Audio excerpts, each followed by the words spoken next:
Hello and welcome to this week's edition of This Week in Agriculture, a presentation of the Ministry of Agriculture's Communications Unit. I'm Christopher Holder. On this week's presentation, we bring you highlights of Minister Mustafa's activities as he got right to work after being reappointed to the post of Minister of Agriculture after his sterling performance at the helm of this important sector over the last 5 years. Minister Mustafa hit the ground running with a series of engagements. Of course, on Monday, he met with his staff and brought them up to date on what are the expectations going forward as the government sets out to achieve its manifesto promises in regards to agriculture development across the country. So he met with his new permanent secretary. There was his junior Minister of Agriculture present there, Ram Kissoon, and of course, bringing the rest of the heads of departments and agencies up to scratch in what's going to be happening over the next few months as we round out this year's development of the agriculture sector. Minister Mustafa celebrated a birthday on Wednesday last, spent it with the President in Skeldon, meeting with sugarcane farmers, rice farmers, cash crop farmers, of course, again, giving them the assurances that the PPPC, the government, has their backs going forward.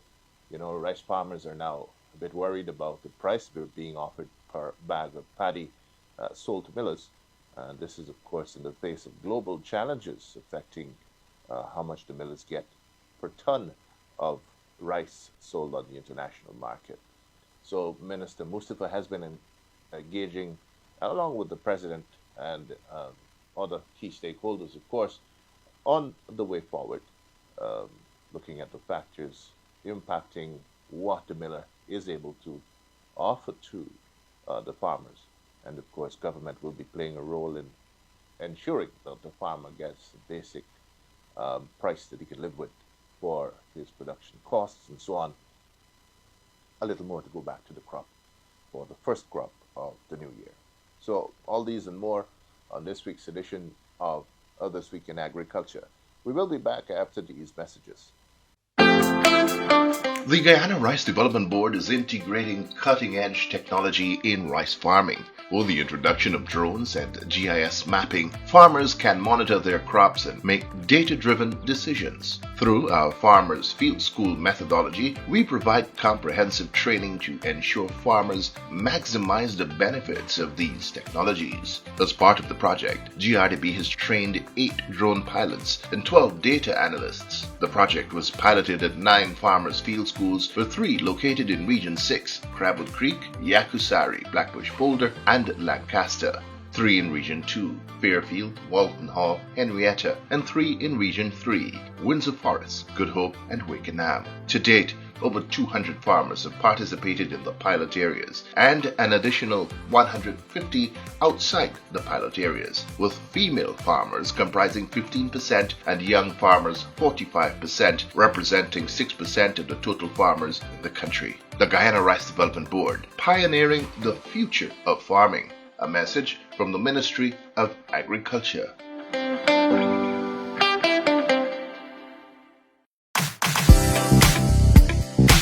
Farmers, did you know that registering with the Ministry of Agriculture helps shape the future of agriculture in our country? Your registration provides critical data on crop types, farming activities, and regional needs, guiding the development of effective agricultural strategies. Plus, it strengthens market access by ensuring your products meet international standards, opening doors to new opportunities. Register now and be part of the data-driven agricultural revolution. Contact the Ministry of Agriculture Extension Officer in your area and become a registered farmer. A message from the Ministry of Agriculture. Guyana's government is committed to involving youth in agriculture through innovative initiatives like the Agriculture Innovative and Entrepreneurship Program. Launched in 2021, this program introduces youth to climate-smart techniques and high-value crop production. Over 300 shade houses have been constructed, empowering young people to grow crops like carrots, broccoli, and cauliflower. In 2023, Guyana expanded hydroponics farming, engaging over 300 youths in cultivating diverse crops from local and regional markets. Promoting agricultural science in secondary schools is also key. Investments in school farms, shade houses, and resources like chickens and aquaponics training enhance agricultural education. Through these initiatives, the government ensures youth are at the forefront of agricultural development. Join us in building a sustainable and prosperous future in agriculture. A message from the Ministry of Agriculture.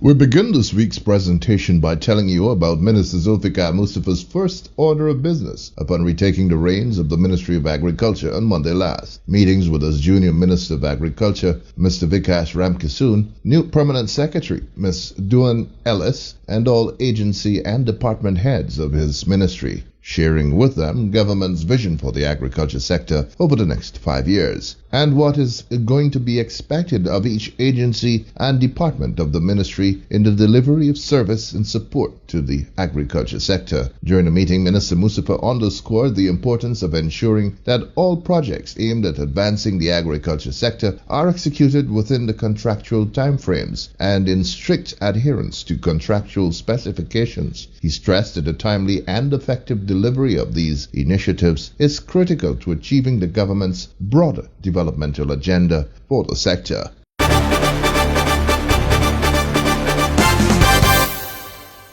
On Tuesday, Agriculture Minister Zulfikar Mustafa met with Mr. Carlos Alfaro, charge d'affaires of the Embassy of the Argentine Republic, to discuss areas of international cooperation in agriculture. The discussions highlighted the long-standing diplomatic relations between Guyana and Argentina, with both officials expressing an interest in exploring opportunities for technical collaboration to advance key agricultural sectors in Guyana. Minister Mustafa also sought Argentina's support in examining potential markets for Guyana's rice.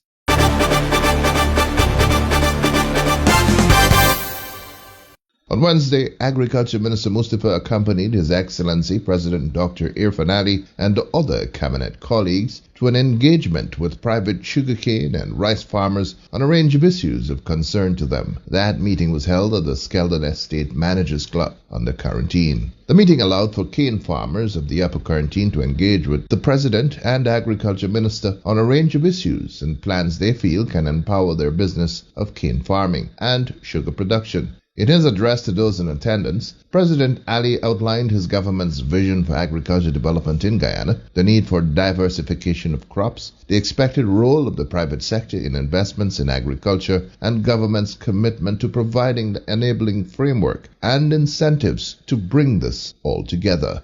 For this sector to realize greater potential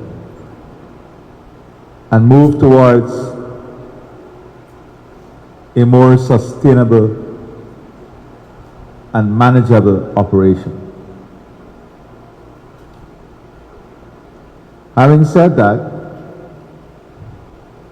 we are also aware that to move to the large-scale production and production opportunities in the land within the holding of the private cane farmers here, which is between 8 to 12,000 hectares. Am I right? About that, Anamaya? Acres, sorry. 8 to 12,000 acres. Last week I had some discussions, and I'm very impressed with some of the farmers and the work that they have been doing already. One farmer, for example, they have 400 acres of citrus, and we now are at a stage where we have to decide what we will do and how we're going to do it in an efficient and aggressive manner that is profitable and that allows technology to be incorporated into what we do. As I said over the campaign and in the last couple of years, the government would play its role in providing the enabling environment for the success of the food production system. And that role is to have the right incentives, to have the investment in drainage and irrigation, and investment in infrastructure. Those are key investments that we are willing to make. But those investments, as we all would appreciate, must be linked to production and productivity. We can't have investments being made and a means of production, which is land, is being idled. Then we are not maximizing the use of the factors of production in building the economy, expanding business opportunities, and creating jobs. So I'm in conversation with the state of Roraima and with DR. Today we have one of the specialists out of Roraima and a leader in the chambers, the business chambers, who have been working with us on accelerating the transfer with us. And I want her to stand because I want the farmers to know her and to work with her. We also have a team from the DR that will come in. There's a conversation between the ministers. Right, there's a conversation between the ministers and a team from DR in bringing in the technology for co-investment opportunities. And for a matter of fact, in the Pomeroon, there is a massive project that is about to be launched with the revival of the cocoa industry in the Pomeroon area. In the coming days, and when I say days, I mean days, less than a week, all the soil sample will be taken from the land and a full lab analysis will be done to identify what are the best crops for the land. We are doing everything in a scientific way. That information, so we'll be building up a website for this development. All of the information will be placed digitally on the website so that all the farmers can see it, investors can see it. And then we want a representative group of the cane farmers to work with the Ministry of Agriculture on defining the path that would lead us to full-scale production in a year. That's planting out. When I say full-scale production, planting out of whatever area of land you want to be planted. There are some options before us. I've had discussions with Demerara Distillers Limited, DDL, and we have to appreciate that whatever we do must be linked to markets. And we have to engage those who have access to the markets. DDL said to me that they're willing to invest in a full juice plant here in Skeldon once we agree that we're going to plant the citrus and other foods. So that is a decision we have to make. And they have said to me that they can have that juice plant fully operational between 8 to 12 months. Their juice plant, fully operational.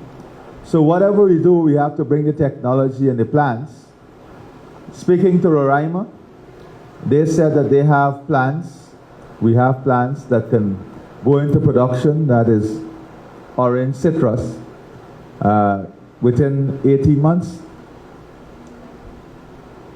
18 months. So we can get to production. And some of the farmers got to production in 2 years, right? That is what you told me, 2 years. From the 400 acres of citrus. The other opportunity is that we have 2 proposals for the re-establishment of a sugar factory. So we have those proposals that came in. We are having some more detailed discussions. One investor has said that they are firm in re-establishing the factory, but that will necessitate a discussion with the farmers to arrive at a long-term pricing mechanism. Because these investments require, and I'll be frank with you, a long-term pricing mechanism, because the investors have to justify their investment over a long term. So we'll have to have a discussion on how we come up with a pricing mechanism. But the type of infrastructure that will be required from the government will cost billions of dollars in terms of infrastructure. And you know this. You've started some of this. The third option that has been presented to us, and we have one large-scale investor already looking at it, is that of coconut, and to see the viability, because the coconut market is also expanding. We have 3,000 acres of new coconut plantation in Region 2 especially. So that's another opportunity. The folks from Roraima are going to do this soil sample to see whether coffee can be viable. So they will be doing that. From the latest research, I think they went in 24 months to production. 2 years, right? In 2 years in Roraima, they went with one variety of coffee from planting to production. So that's another opportunity. We have to see the opportunity in large-scale dragon fruit. But whatever we do, we have to come up with a multi-pronged approach that will have different crops, but all in large-scale production to make it commercially viable. So we want to have a representative group from the cane farmers, the ministry, DR and Roraima, and our local private sector, including DDL, Bank CIH, so we can have this conversation.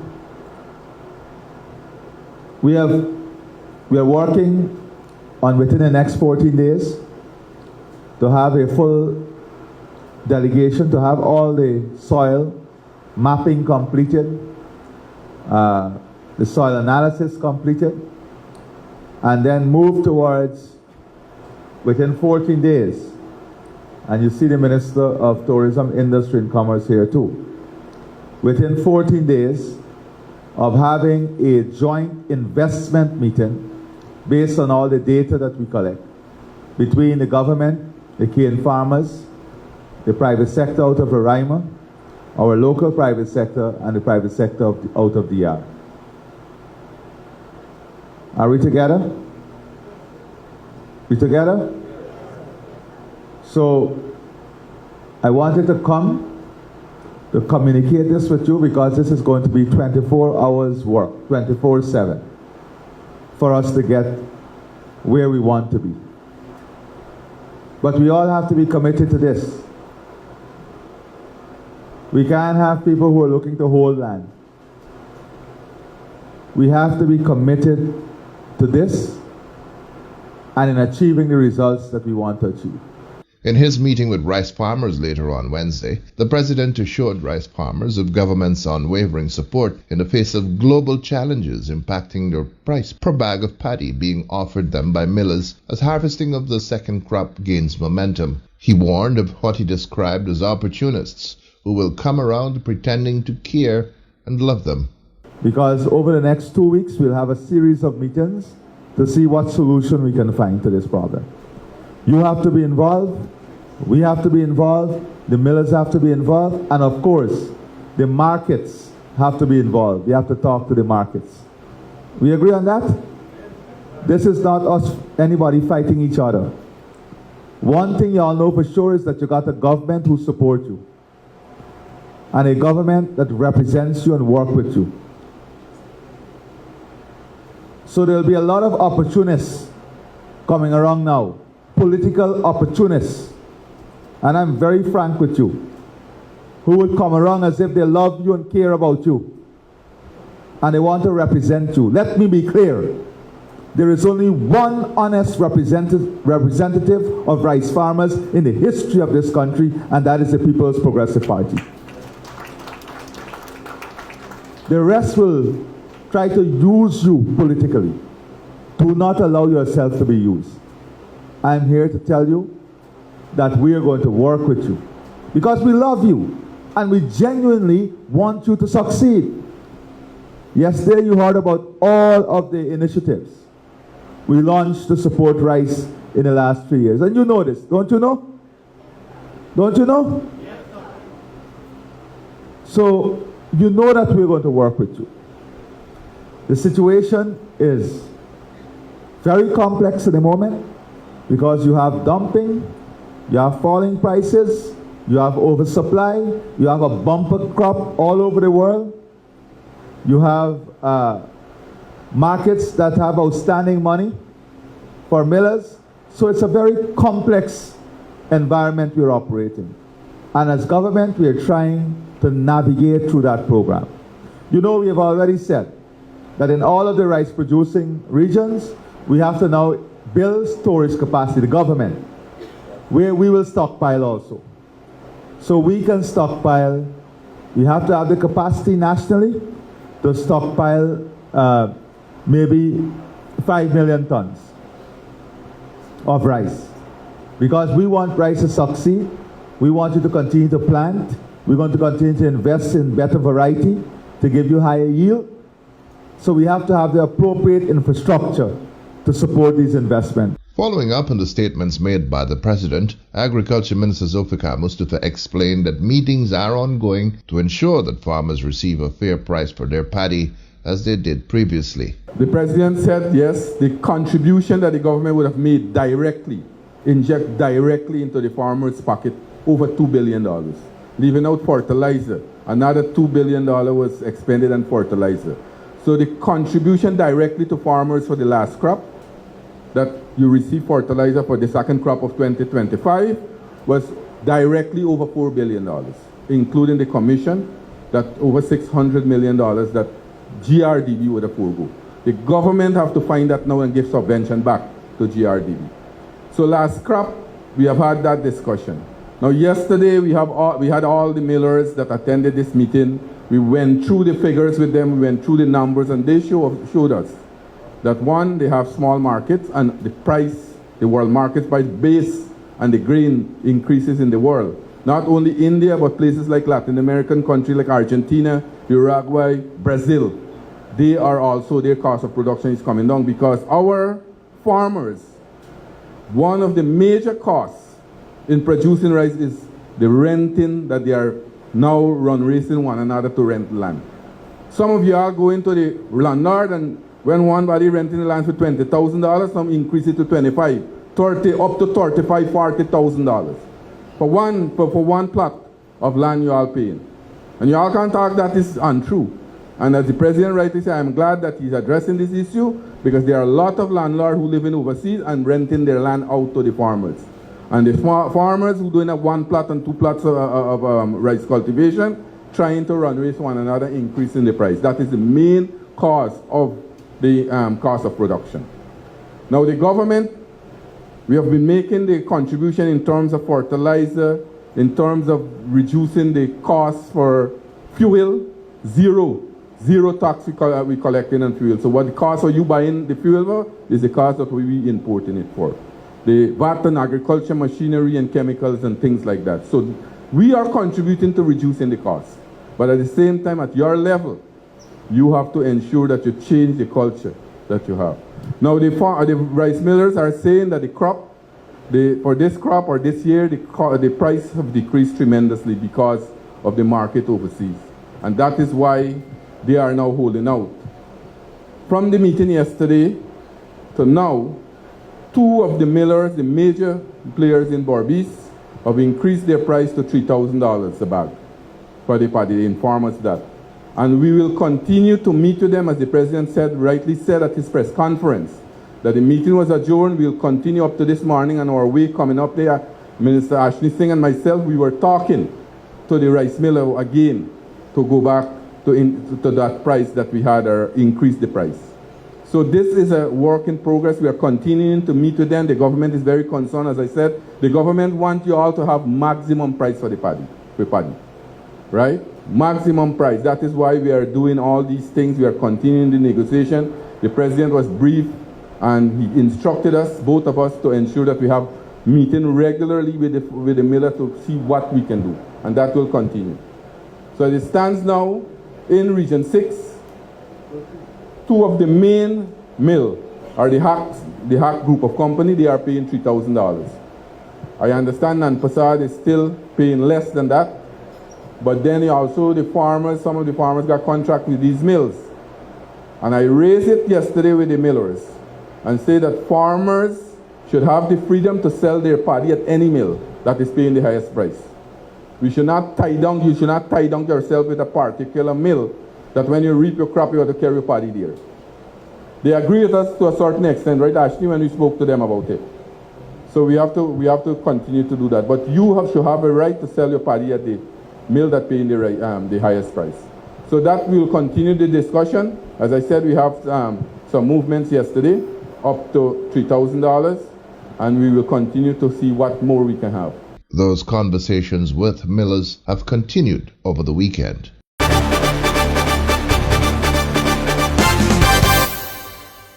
The Humanitarian Mission Inc., a non-governmental organization based at Port Morenton, the Quarantine, celebrated a major milestone Saturday as 92 students graduated from its diverse vocational and skills training programs. The graduates successfully completed courses in makeup application, hairdressing, nail techniques, cake making and design, basic information technology, and advanced information technology, all aimed at empowering individuals with practical, market-ready skills. In addition to these specialized areas, the mission also facilitated general summer courses, providing educational support and enrichment to even more members of the community. Delivering the feature address at the graduation ceremony, Agriculture Minister Zulfikar Mustafa commended the mission's efforts and underscored the government's commitment to education and skills development. He stressed that government recognizes the importance of education, noting that over the last 5 years, Guyana has seen a significant upsurge in technical education and an increase in skills training opportunities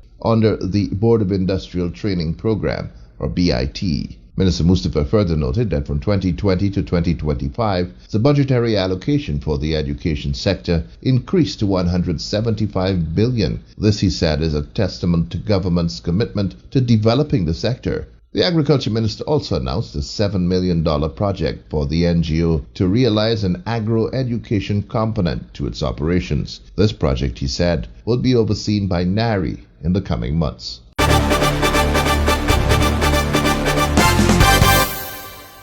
Well, that's all the time we have on this week's edition of This Week in Agriculture, a presentation of the communication units of the Ministry of Agriculture. I'm Christopher Holder. Until next time then, be good to yourselves and to each other.